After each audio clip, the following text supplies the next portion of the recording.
start off with our inspirational word for the day. It says, wherever you go, no matter what the weather, always bring your own sunshine. I'll read that again. Wherever you go, no matter what the weather, always bring your own sunshine. And certainly, you know what, attitude, again, this is what this tells me, this is what this speaks to me of. Attitude in life is so important. So wherever it is you're going, whatever it is you're doing, you know, things may seem really dark and like the rain clouds have just totally settled upon you, but be sure to bring your own sunshine. Put a smile on your face, be thankful for the things that God has given you, count your blessings and name them one by one, and look forward with expectation for all the different things, you know, that lie ahead of you. So get up, look good, get dressed. Today I'm bringing my own sunshine, literally. Can you see this? It's very yellow, but we're bringing our own sunshine because it is Style and Culture Friday here on Full Circle with Joyce. And so with that said, guys, be encouraged even as we get into the weekend. But for now, allow me to introduce my guest. Her name is Millicent Otieno Kiragu. She's another Luo girl, also captured by a man from Central, Kama Mimi. Welcome to the show, Millicent. Thank you so much. Millicent is a wedding planner, and you're also the organizer of the Wedding Expo. Yes. Good to have you here, and thank you for this beautiful setup that you've created for us. So, you know, August, we're getting into wedding season, aren't we? Yes. From August down, lots and lots of weddings that are going to be taking part. And so, you know, as a wedding planner, before we get to the specifics of this, you know, what are some of the big no-nos that you see people make during this time? I think one of the things is doing the same thing over and over again. I think you go to one wedding, you find it looking like another one. So people are not really personalizing. And it's okay to personalize, by the way. You can tell your vendors, this is how I want my wedding to look like, and they will be able to bring it out the way you desire. Yeah. There's also an idea of not having a budget. Yes, sometimes you plan and say, we're going to spend $500,000, but you don't know even how you're going to raise it. So I think most people are go in, then they realize we can't really afford our dream, then they have to face the reality. Yeah. So just figure out your amount, and when you're honest with it in the beginning, then it's easier for you to work as a wedding planner, right? Yes, like you're putting something together for that amount. Yes. Yeah. But you know, sometimes, and I have to call them out, sometimes there are these wedding planners who, like, they just wanafikiria wanajua kila kitu because they've done weddings a lot. Yes. And so they're the ones who give you. Have you heard of those brides who show up on the wedding day and they're like, what? This is not what I asked for. Yes. So there's a lot of cases about that as well. Yes. I don't know if you can comment on behalf of your colleagues. I think it's also important for couples to be educated. Know that you have a voice. I can give you my opinion, but you see, like I said, if you have a budget and you know what you're going to spend, I'm able to say, you can give me an opinion and I'll say, we can't afford that now. Is there any other option for us?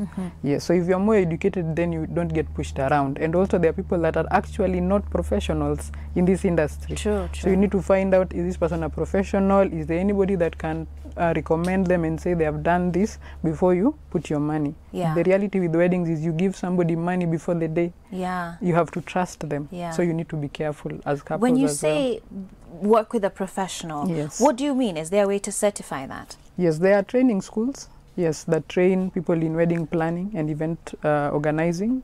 Yes, and also there are associations in this country for event organizers. Okay. So those are people that you can go to and just say, are you part of this, or are you even trained? Okay. Yes, and even if you're not trained, I'm sure that there are referrals. That somebody can say they did this job for me and it came out like this. Now on social media you can find everything. And even attend.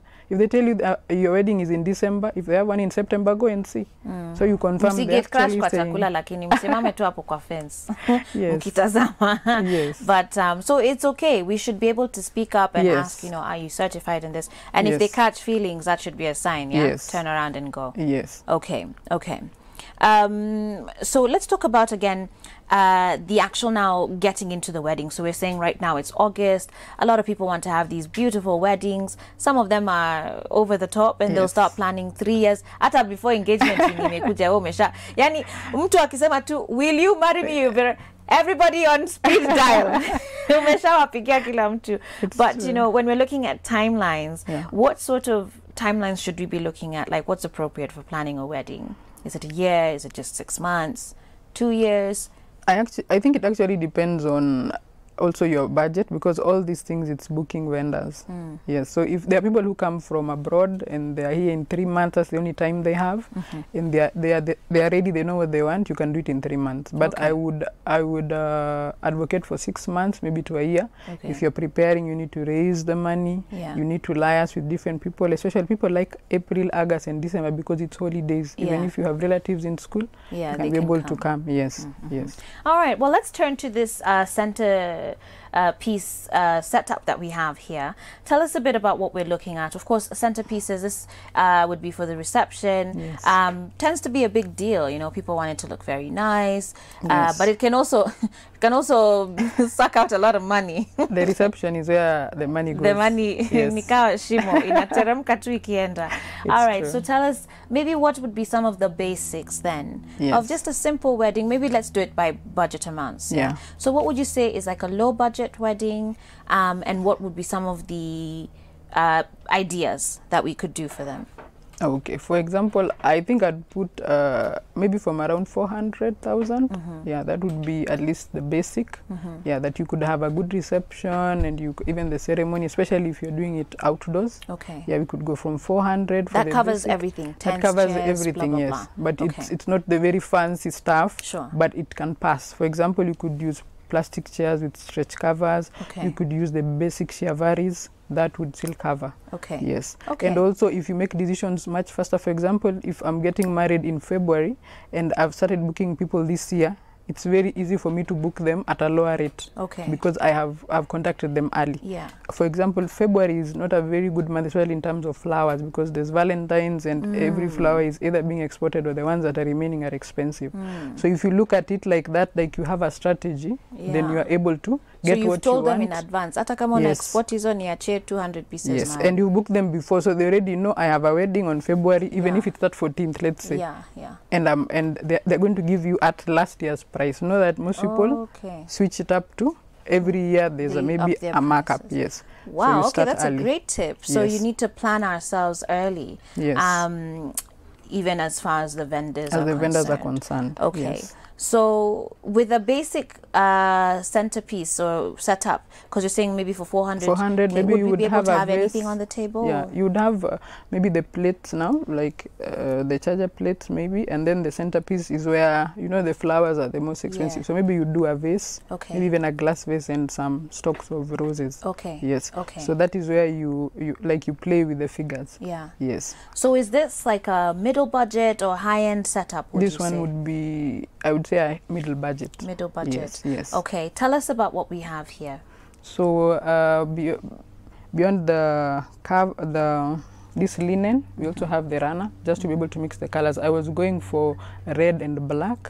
So that, but the white in the runner breaks it up, that it's not exact color. And I also don't advocate maybe for couples, maybe you like green and yellow. You don't have to just have one shade. You can mix the hues. You can make some lighter so that it's vibrant a bit. So that's why I put in the runner. Then the charger plates, which you put the plate when you take the food. And then these are the napkins as well. So you could have the napkins with the rings, or you could just fold them also as well.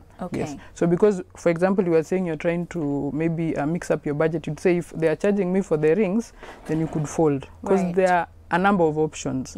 Like I was telling you before, sometimes couples just are not educated in what the options are.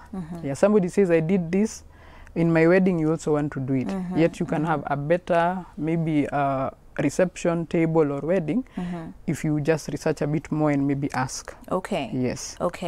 And in sort of this budget, I know these are not real for the moment, for the show, but you could do, I guess, real, you could even do this. It still looks nice. You could do, there's the paper, have you seen the lanterns, the ones that open up? You could do that as well.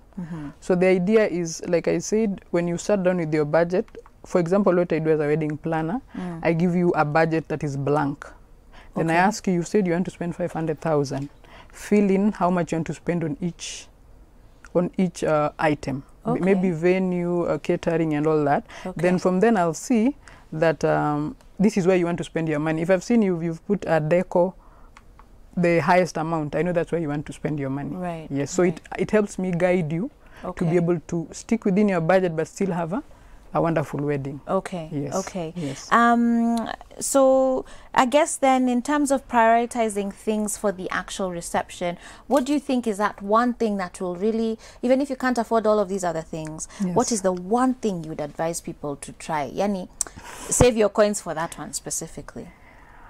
Okay, I would say decide what you want to see when you come in to that reception. Okay. Yes, if you dream of flowers, if you dream of Chanel seats, if you dream of the couches, if that is what, when you close your eyes you see, that is what I advise spend your money on at the reception. There are people who don't really care about the cake. Yeah. So even if it's there and it's tall and huge and the flowers are few, they won't be happy. They don't, yeah. Yes, so when you close your eyes, especially the brides to be, when you close your eyes, what do you see?